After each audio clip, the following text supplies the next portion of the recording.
வணக்கம். இன்றைக்கி நம்ம பார்க்க போகிற சமையல் 2 வகையான லஞ்ச் மெனு. ஒன்று பார்த்திங்கன்னா மொச்சக்கொட்டை காரக்குழம்பும், ரெண்டாவது ரசமும் பீட்ரூட் பொரியலும் எப்படி செய்யலாங்கிறத பார்க்கலாம். இப்போ ஒரு கடாய் எடுத்துக்கலாம். கடாய் சூடானதும் ஒரு 2 ஸ்பூன் எண்ணெய் விட்டுக்கலாம். ஏன்னா வெங்காயம் தக்காளிலாம் வதக்கணும், அதனால் எண்ணெய் கூட இருந்தால் தான் நல்லாயிருக்கும். எண்ணெய் சூடானதும் சோம்பு 1 டேபிள் ஸ்பூன், ஜீரகம் 1/2 டேபிள் ஸ்பூன் சேர்த்துக்கலாம். சோம்பு அதிகமாகவும் சீரகம் வந்து கொஞ்சம் கம்மியாகவும் எடுத்துக்கோங்க. இதோட கருவேப்பிலை சேர்த்துக்கலாம். இது கூடவே பார்த்திங்கன்னா ஒரு 4 பல் பூண்டு சேர்த்துக்கலாம். பெரிய பூண்டாக இருக்கிறதுனால 4 எடுத்துக்கலாம். சின்னதாக இருந்தால் நீங்கள் கொஞ்சம் கூட சேர்த்துக்கோங்க. இப்போ இதில் ஒரு 10லேருந்து 15 சின்ன வெங்காயம் சேர்த்துக்கலாம். இப்போ இந்த சின்ன வெங்காயம் நல்லா கலர் மாதிரி வதங்கணும். அப்போ தான் வந்து குழம்பு நல்லா ருசியாக இருக்கும். இந்த ஸ்கின்னெல்லாம் பார்த்திங்கன்னா நல்லா கலர் சேஞ்ச் ஆகி வரணும். அந்த அளவுக்கு வதக்கிக்கலாம். மீடியமான ஃப்ளேமில் வச்சுக்கோங்க, இல்லைன்னா சோம்பு சீரகம் வந்து கறி போயிடும்.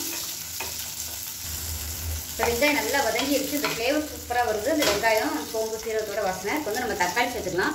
இந்த மாதிரி மீடியம் சைஸ் 2 தக்காளி எடுத்துருக்கேன். 2 தக்காளியில் ஒன்று வந்து நம்ம வதக்கி அரைக்கிறதுக்கு சேர்த்துக்கலாம், இன்னொன்று வந்து நம்ம குழம்பு தாளிக்கையில் சேர்த்துக்கலாம். அதனால் நீங்கள் எவ்வளோ தக்காளி எடுக்கிறீங்களோ அதில் பாதி வந்து வதக்கிறதுக்கும் பாதி தாளிக்கிறதுக்கும் சேர்த்துக்கோங்க.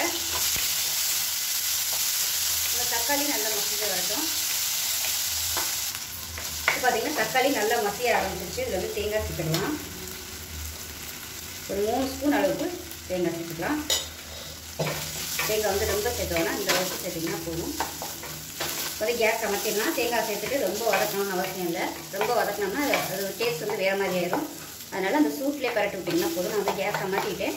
அது ஆறுனதுக்கப்புறம் நல்லா நைஸாக அரைச்சிக்கலாம். நம்ம வதக்கினது எல்லாத்தையுமே நல்லா நைஸாக அரைச்சிட்டேன். ஒரு குக்கர் எடுத்துக்கலாம். அதுக்கு தேவையான அளவுக்கு எண்ணெய் சேர்த்துக்கலாம். ஸோ எண்ணெய் வந்து கொஞ்சம் கூடவே விட்டுக்கோங்க. இப்போ இதில் மெஷரிங் கப்பில் கரெக்டாக 1 கப் அளவுக்கு மொச்சப்பயிர் எடுத்திருக்கேன். அதாவது காஞ்ச மொச்சக்கொட்டை. இது வந்து நைட்டு நல்லா வறுத்துட்டேன். ஒரு நல்லா வாசனை வர அளவுக்கு நல்லா வறுத்துட்டு நைட்டு ஃபுல்லாக ஊற வச்சுருக்கேன். டேரெக்டாக நம்ம வந்து குக்கரில் தான் தாளிப்பு விட்டு வேக விட போகிறோம். அதனால் நான் வேக விடலை. வேக விட்டு அதுக்கப்புறமா நம்ம போடுறத விட இந்த மாதிரி எல்லாத்தையும் மசாலா எல்லாத்தையுமே தாளித்து விட்டுட்டு மொச்சக்கொட்டையும் போட்டு விசில் விட்டு வரும்போது அந்த எசன்ஸ் ஃபுல்லாமே இந்த மொச்சக்கொட்டையில் இறக்கி டேஸ்ட் நல்லாயிருக்கும். இப்போ எண்ணெய் நல்லா சூடாயிடுச்சு. இதில் 1 டீஸ்பூன் போல் கடுகு சேர்த்துக்கலாம். நம்ம வந்து புளிக்குழம்பு டைப்பில் தான் வைக்க போகிறோம். அதனால் கொஞ்சமாக சோம்பு சேர்த்துக்கலாம். 2 வெந்தயம் சேர்த்துக்கலாம் வாசனைக்காக. இதோட கருவேப்பிலை சேர்த்துக்கலாம். இது கூடவே பார்த்தீங்கன்னா 4 பூண்டு பல் சேர்த்துக்கலாம். பூண்டு வந்து தாராளமாகவே சேர்த்துக்கலாம். எவ்வளோ பிடிக்குமோ நீங்கள் அவ்வளோ கூட சேர்த்துக்கலாம். இது பெருசாக இருக்கிறதுனால 4 எடுத்துருக்கேன். சின்ன பூண்டு பல்லாக எடுத்திங்கன்னா நீங்கள் ஒரு 10லேருந்து 15 கூட சேர்த்துக்கோங்க. இது கூடவே பார்த்தீங்கன்னா ஒரு கைப்பிடி அளவுக்கு சின்ன வெங்காயமும் பெரிய வெங்காயம் கலந்து வச்சுருக்கேன். அதையும் சேர்த்துக்கலாம். இது ஃபுல் அண்ட் ஃபுல் சின்ன வெங்காயம் தான் டேஸ்ட்டு நல்லா இருக்கும். நான் வந்து 2மே கலந்து எடுத்துருக்கேன். இது நல்லா வதங்கட்டும். பூண்டு நிறைய சேர்க்கும்போது கேஸ் ட்ரபிள் பிரச்சனைலாம் வராது. அதனால் நீங்கள் வந்து இந்த குழம்பு செய்யும்போது பூண்டு எவ்வளோ சேர்க்க முடியுமோ நீங்கள் அந்தளவுக்கு பூண்டு நிறையவே சேர்த்துக்கோங்க. இப்போ இந்த வெங்காயம் பூண்டு நல்லா வதங்கட்டும், கலர் மாறணும். இப்போ வெங்காயம் நல்லா வதங்கிடுச்சு பாருங்கள், கலர் நல்லா மாறிடுச்சு. இப்போ வந்து பொடி சேர்த்துக்கலாம். வீட்டில் அரைச்சி வச்சுருக்கா குழம்பு தூள் வந்து சேர்த்துக்கலாம். நீங்கள் வீட்டில் எது வச்சுருக்கீங்களோ அதை சேர்த்துக்கோங்க. நான் வந்து ஒரு 5 டேபிள் ஸ்பூன் எடுத்துருக்கேன். 5 டேபிள் ஸ்பூனுக்கு 2.5 டேபிள் ஸ்பூன் மிளகாத்தூள் சேர்த்துக்கலாம். இப்போ இதை வந்து லேசாக எண்ணெயில் வதக்கி விட்டுக்கோங்க. அடுப்பு வந்து மீடியமாக இருக்கட்டும். அந்த எண்ணெய் வந்து அந்த மசாலா எல்லாமே நல்லா பரட்டுற அளவுக்கு நல்லா ஒரு பரட்டி விட்டுட்டு நம்ம வந்து தக்காளி சேர்த்துக்கலாம். 1 தக்காளி சேர்த்துக்கலாம். 2 தக்காளியில் 1 அரைச்சிருக்கேன், 1 வந்து இந்த மாதிரி தாளிக்கையில் சேர்த்துக்கலாம். இது வந்து நல்லா மசிஞ்சு வரட்டும். இப்போ வந்து அடி பிடிக்கிற மாதிரி இருக்கும். தேவைப்பட்டால் நீங்கள் கொஞ்சமாக எண்ணெய் விட்டுக்கலாம், இல்லைன்னா தண்ணி கூட சேர்த்துக்கலாம். நான் வந்து எண்ணெய் விட்டுக்கிறேன். கொஞ்சம் மட்டும் எண்ணெய் விட்டுக்கலாம். இது நல்லா வதங்கட்டும். ரொம்ப ட்ரையாக இருந்துச்சுன்னா அடி பிடிக்கும். இதுக்கு மேலே இப்போ பாருங்கள். இப்போ இதில் வந்து கொஞ்சமாக தண்ணி சேர்த்துக்கலாம். ஒரு 1/4 டம்ளருக்கு மட்டும் தண்ணி சேர்த்துருக்கேன். தக்காளி வந்து நல்லா தொக்கு மாதிரி வரட்டும். இப்போ மசாலா நல்லா வதங்கிடுச்சு. ஓரளவுக்கு எண்ணெய் வந்து அப்படியே கசிய ஆரம்பிக்குது. இப்போ இந்த ஸ்டேஜில் நம்ம வதக்கி அரைச்சி வச்ச பேஸ்ட்டையும் சேர்த்துக்கலாம். ஏன்னா இதையும் சேர்த்து நம்ம வதக்க போகிறோம் நல்லா. இப்போ இந்த மசாலாவையும் சேர்த்துட்டு நல்லா எண்ணெய் பிடிக்கிற அளவுக்கு வதக்கணும். ஏன்னா சப்போஸ் ஏதாவது நம்ம சரியாக வதக்காமல் விட்டோம், பச்சை ஸ்மெல் ஏதாவது இருந்துச்சுன்னா இப்போ நம்ம வதக்கையில் போயிடும். அதனால் எப்பயுமே நல்லா எண்ணெய் அதாவது பபுள்ஸ் வர அளவுக்கு நல்லா கலந்து விட்டு கொதிக்க விட்டுக்கலாம். தண்ணி வந்து இப்போ ஊற்ற வேணாம். இப்போ பாருங்கள் மசாலாலாம் நல்லா வதங்கிடுச்சு பாருங்கள். அப்படியே மேலே அப்படியே எண்ணெய் பிரிஞ்சு வந்துருச்சு பாருங்கள். இந்த ஸ்டேஜ் வரைக்கும் நீங்கள் வதக்கணும். அதே மாதிரி பார்த்துக்கோங்க, இல்லைன்னா உங்களுக்கு அடி பிடிக்கும். இப்போ இதில் வந்து நம்ம தண்ணி சேர்த்துக்கலாம். அதுக்கு முன்னாடி ஊற வச்ச இந்த மொச்சக்கொட்டையும் சேர்த்து ஒரு பரட்டி விட்டுக்கலாம்.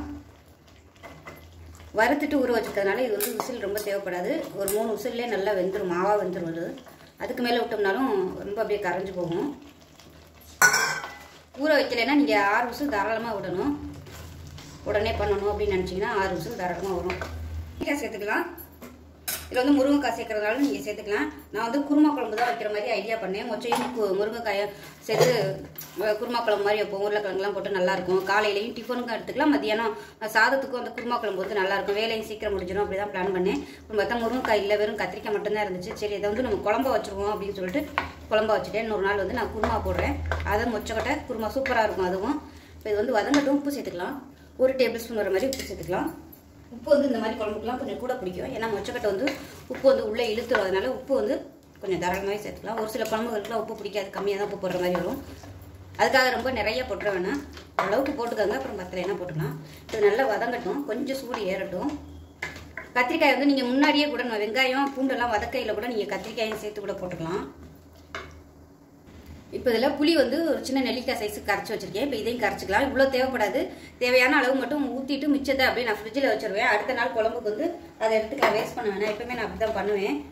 ஏன்னா ஒவ்வொரு தடவையும் நான் புளியை கரைச்சிட்டு மிச்சத்தை வந்து நம்ம தூக்கி எதுனோம்னா வேஸ்ட்டாக போயிடும். அதனால அந்த மாதிரி ஃப்ரிட்ஜில் வச்சுட்டு மறுநாள் வந்து வேற ஏதாவது குழம்புக்குலாம் எடுத்து மறுநாளே காலி பண்ணிடுவேன். அதுக்கடுத்து நான் வச்சுக்க மாட்டேன். நல்லா மசாலாலாம் நல்லா பிரிஞ்சு வர ஆரம்பிச்சிருச்சு. இப்போ இந்த ஸ்டேஜில் வந்து தண்ணி சேர்த்துக்கலாம். தண்ணி நான் சூடு பண்ணி வச்சுருக்கேன். குழம்பு வந்து எவ்வளோ தேவையோ நீங்கள் அதுக்கு தகுந்த மாதிரி வச்சுக்கோங்க. நார்மலாக எப்பவுமே கொஞ்சம் திக்காக வச்சுக்கோங்க. ஒரு வேளை ரொம்ப கெட்டியாகிடுச்சு அப்படின்னா நம்ம தண்ணி சேர்த்து அட்ஜஸ்ட் பண்ணிக்கலாம். தண்ணியாக போயிடுச்சுன்னா இப்போ ஒன்றுமே பண்ண முடியாது. இப்போ இதில் பார்த்தீங்கன்னா மிக்சியில் இருந்து கொஞ்சமாக தண்ணி அலசிட்டு சேர்த்துக்கிறேன். புளி கரைச்சி வச்சுருக்கேன். புளி தண்ணி தேவையான அளவுக்கு சேர்த்துக்கோங்க. டேஸ்ட் பண்ணி பார்த்துக்கிட்டு கொஞ்சம் கொஞ்சமாக சேர்த்துக்கோங்க, மொத்தமாக ஊற்றிட வேணாம். இந்த மாதிரி குழம்புக்கெல்லாம் புளி வந்து கொஞ்சம் அப்படியே தெரிகிற மாதிரி இருந்தால் தான் நல்லாயிருக்கும். ஏன்னா நம்ம புளி குழம்பு மாதிரி வைக்கிறதுனால. இப்போ இது எல்லாத்தையும் நல்லா கலந்துட்டு உப்பு செக் பண்ணி பார்த்துக்கோங்க. உப்பு எப்படி இருக்குன்னு பாருங்கள். இதிலே வந்து குழம்பு நல்லா திக்காக தான் இருக்குது. நம்ம ஒரு 3 விசில் விடும்போது இன்னும் கொஞ்சம் வத்தோம். அதனால் பார்த்துக்கிட்டு அதுக்கப்புறம் வேணும்னா நம்ம தண்ணி சேர்த்துக்கலாம். இப்போ டேஸ்ட் பண்ணி பார்த்துக்கலாம் உப்பெல்லாம் அப்படி இருக்குன்னு. சூப்பராக இருக்குது. உப்பு புளியெல்லாம் நல்லா தூக்கலாக இருக்குது. இதை வந்து மூடி வச்சுக்கலாம். கொத்தமல்லி இருந்துச்சுன்னா நீங்கள் நல்லா நிறைய கொத்தமல்லி ஒரு கைப்பிடி அளவுக்கு இதில் சேர்த்துக்கோங்க. ஸோ எனக்கு வந்து இப்போ வாரம் கிடைக்குங்கிறதுனால எல்லாமே காலி ஆயிடுச்சுன்னா இது, அதனால் கொத்தமல்லி எல்லாம் போடலை. விசில் போட்டு நல்லா ஒரு 7 விசில் விட்டுட்டு பார்க்கலாம். ஸ்டீம் போனதுக்கப்புறம் பார்க்கலாம். சிக்கன் பார்க்கலாம். பாருங்க, சூப்பராக வந்துருச்சு. எப்படி இருக்குன்னு பாருங்க. குக்கர் வந்து ஓப்பன் பண்ணிட்டு பயிரை எடுத்து பார்த்துக்கோங்க. பயிர் வந்து உங்களுக்கு ரொம்ப வேகாத மாதிரி இருக்குது, சாப்பிட்டு பாருங்க. சாப்பிட்டு பார்த்துட்டு உங்களுக்கு அந்த மாதிரி இருந்துச்சுன்னா நீங்கள் மறுபடியும் 2 விசில் இல்லை 3 விசில் விட்டுக்கலாம். இப்போ நான் ஃபஸ்ட்டு பார்த்தேன் பயிர் வந்து வேகலை, கொஞ்சம் ஹார்டாக இருந்த மாதிரி இருந்துச்சு. மறுபடியும் வந்து நான் ஒரு 3-4 விசில் விட்டுருக்கேன். இப்போ பார்த்தீங்கன்னா நல்லா வெந்துருச்சு. ஏன்னா ஒவ்வொரு பருப்பும் வந்து வித்தியாசப்படும். சிலது சீக்கிரம் வெந்துடும், சிலது வேகாது. அதனால கரெக்டான விசில் அளவு வந்து சொல்ல முடியாது. அதனால நீங்கள் வந்து விசில் விட்டுட்டு செக் பண்ணி பார்த்துட்டு மறுபடியும் விட்டுக்கலாம். அதனால ஒன்றுமே பிரச்சனை இல்லை. பாருங்கள், கரெக்டாக இருக்குது பாருங்கள். ரொம்பவும் தண்ணியாக இல்லை, ரொம்பவும் கெட்டியாக இல்லை. இது நம்ம நாளைக்கு இது வச்சு சாப்பிட்டாலும் நல்லா கெட்டியாக வரும். இந்த கத்திரிக்காய்லாம் அப்படியே கரைஞ்சிருச்சு பாருங்க. ஸோ இந்த மாதிரி இருந்தால் தான் சாப்பிடையில சூப்பராக இருக்குது. எல்லாத்தையுமே அப்படியே சாதத்தில் போட்டு பசஞ்சு சாப்பிட்டோம்னா அவ்வளோ அமிர்தமாக இருக்கும். அருமையாக ரெடி ஆயிடுச்சு மொச்சக்கொட்டை குழம்பு. அதுவும் கத்திரிக்காய்லாம் போட்டு முருங்கைக்காய்லாம் இருந்துச்சுன்னா இன்னும் வாசமாக இருக்கும். ஸோ இதே மாதிரியே ட்ரை பண்ணி பாருங்கள், எப்படி வந்துச்சுங்கிறத சொல்லுங்கள். வீடியோ பிடிச்சிச்சுன்னா லைக் பண்ணுங்கள், கமெண்ட் பண்ணுங்கள், சேனலை சப்ஸ்கிரைப் பண்ணுங்கள், பக்கத்தில் உள்ள பெல் பட்டனை ப்ரெஸ் பண்ணுங்கள். நன்றி. இப்போ ஒரு கடாய் எடுத்துக்கலாம். கடாய் நல்லா சூடாயிருச்சு. இதில் 1 டேபிள் ஸ்பூன் துவரம் பருப்பு எடுத்துக்கேன். இது வந்து நம்ம சேர்த்து நல்லா வறுத்துக்கலாம். மீடியமான ஃப்ளேமில் வறுத்துக்கோங்க. துவரம் பருப்பு நல்லா வறுபட்டுருச்சு. இதில் 1 டேபிள் ஸ்பூன் வர கொத்தமல்லி சேர்த்துக்கலாம். இதோடவே 1/2 டேபிள் ஸ்பூன் சீரகம் சேர்த்துக்கலாம். 1/4 டேபிள் ஸ்பூன் மிளகு சேர்த்துக்கலாம். இதோட 2 வரமிளகாயை உடச்சி சேர்த்துக்கலாம். இது கூடவே பார்த்தீங்கன்னா 1 கைப்பிடி கருவேப்பிலை சேர்த்துக்கலாம். இதோட 2 வெங்காயம் சேர்த்துக்கலாம். இது எல்லாமே நல்லா மீடியமான ஃப்ளேமில் இருக்கணும், ரொம்ப வறுக்கக்கூடாது. நல்லா லைட்டாக வாசனை வர அளவுக்கு வறுத்தா போதும். இப்போ இதில் ஒரு 10 வெந்தயம் சேர்த்துக்கலாம், ரொம்ப சேர்க்கக்கூடாது. கரெக்டாக ஒரு 10 சேர்த்துக்கோங்க. அந்த அளவுக்கு சேர்த்தீங்கன்னா போதும். ரசத்தோட வாசனை நல்லாயிருக்கும். இப்போ இது வந்து லைட்டாக வாசனை வர ஆரம்பிக்குது. இப்போ வந்து கேஸ் அமர்த்திட்டு நல்லா நைஸாக அரைச்சிக்கலாம். இப்போ நமக்கு ரசப்பொடி ரெடி ஆயிடுச்சு. நீங்கள் வந்து தண்ணி ஊற்றி அரைக்கிறதுனால அரைச்சிக்கலாம். நான் வந்து தண்ணி ஊற்றாமல் அரைச்சிருக்கேன். இப்போ இதில் பார்த்தீங்கன்னா சின்ன நெல்லிக்காய் சைஸ்க்கு புளி வந்து சுடுதண்ணில் ஊற வச்சிருக்கேன். இப்போ இதை வந்து எக்ஸ்ட்ரா தண்ணி ஊற்றி நல்லா கரைச்சி எடுத்துக்கலாம். இப்போ இந்த சைஸுக்கு 2 தக்காளி எடுத்திருக்கேன். கொஞ்சம் நல்லா மீடியம் சைஸாக. இதை வந்து நறுக்கிட்டு மிக்சியில் போட்டு ரொம்ப நைஸாக இல்லாமல் நல்லா குறைன்னு அரைச்சிக்கலாம். இப்போ இதில் பார்த்தீங்கன்னா புளி தண்ணி கரைச்சி வச்சிருக்கேன். இப்போ வந்து 2 தக்காளி வந்து நல்லா அந்த அளவுக்கு ரொம்ப நைஸாலாம் இல்லை, இந்த மாதிரி அரைச்சி வச்சிருக்கேன். இதையும் சேர்த்துக்கலாம். ஒரிஜினல் நாட்டு தக்காளிக்கு வந்து கிடச்சிச்சுன்னா நீங்கள் கையிலே மசிச்சு விட்டுக்கலாம். அது வந்து நல்ல டேஸ்ட்டாக இருக்கும். இப்போ நம்ம யூஸ் பண்ணுறதுலாம் வந்து ஒரிஜினல் கிடையாது. நாட்டு தக்காளியே வந்து சைஸே பார்த்தீங்கன்னா அது கொஞ்சம் வித்தியாசமாக இருக்கும். இந்த தக்காளி பாருங்கள் நல்லா உருண்டையாக இருக்குது பாருங்கள். இது வந்து நாட்டு தக்காளி கிடையாது. நாட்டு தக்காளி எப்பவுமே கொஞ்சம் நல்லா சப்பட்டையாக இருக்கும். அதோட கலருமே பார்த்தீங்கன்னா கொஞ்சம் ஒரு மாதிரி ஆரஞ்சு கலரில் இருக்கும். இது வந்து ஒரிஜினல் கிடையாது. நாட்டு தக்காளியாக இருந்துச்சுன்னா அதுவுமே சீக்கிரம் பழுக்கணும். இப்போ வாங்கிட்டு வரதெல்லாம் பார்த்தீங்கன்னா நம்ம எத்தனை நாள் ஆனாலும் அப்படியே தான் இருக்கும். அதில் ரசம் வச்சோம்னா டேஸ்ட்டே வேறு மாதிரி இருக்கும். இது வந்து தேவையான அளவுக்கு தண்ணி சேர்த்துக்கலாம். ஒரிஜினல் தக்காளி வந்து நம்ம கரைச்சோம்னாலே அப்படியே மையாக போயிடும் அது. ஆனால் இப்போ வர்ற தக்காளிலாம் பார்த்தீங்கன்னா நம்ம எவ்வளோ அதுவும்னாலும் கரையவே கரையாது, அப்படியே இருக்கும் முழுசாக. அந்த டேஸ்ட்டே வந்து பார்த்தீங்கன்னா இறங்காது. இப்போ பார்த்தீங்கன்னா நம்ம ரசம் வந்து எவ்வளோ வைக்கிறோமோ அதுக்கு தகுந்த மாதிரி தண்ணி சேர்த்துக்கோங்க. இது வந்து டேஸ்ட் பண்ணி பார்த்துக்கோங்க. புளிப்பு வந்து கொஞ்சம் நல்லா தெரிகிற மாதிரி இருந்துச்சுன்னா கரெக்டாக இருக்குன்னு அர்த்தம். பத்தலைன்னா நீங்கள் வந்து தக்காளி வந்து சேர்த்துக்கோங்க. அதாவது புளியோட டேஸ்ட்டு கம்மியாகும், தக்காளியோட டேஸ்ட்டு தான் அதிகமாக இருக்கணும். அப்போ தான் ரசம் வந்து நல்லாயிருக்கும். எல்லாமே ரெடி ஆயிடுச்சு. ரசத்தை வந்து நம்ம தாளிச்சு விடலாம். இப்போ கடாய் சூடானது எண்ணெய் சேர்த்துக்கலாம். எண்ணெய் சூடாயிடுச்சு. கடுகு, உளுந்து, 2 வெந்தயம் சேர்த்துக்கலாம். அதோட கருவேப்பிலை சேர்த்துக்கலாம். 2 வரமிளகாய் சேர்த்துக்கலாம். இதோட 2 பச்சை மிளகாய் வந்து தட்டிட்டு சேர்த்துக்கலாம். இப்போ நல்லா சிவந்து வந்துடுச்சு. இப்போ நம்ம வந்து அரைச்சி வச்ச பொடியை வந்து இதிலே சேர்த்துக்கலாம். சேர்த்துட்டு இந்த எண்ணெயில் வந்து லேசாக ஒரு பரட்டிக்கலாம். ஃப்ளேமில் வச்சு லேசாக பரட்டி கொடுங்க. இப்போ வந்து நம்ம கரைச்சி வச்சுருக்க இந்த ரசத்தை வந்து இதில் சேர்த்துக்கலாம்.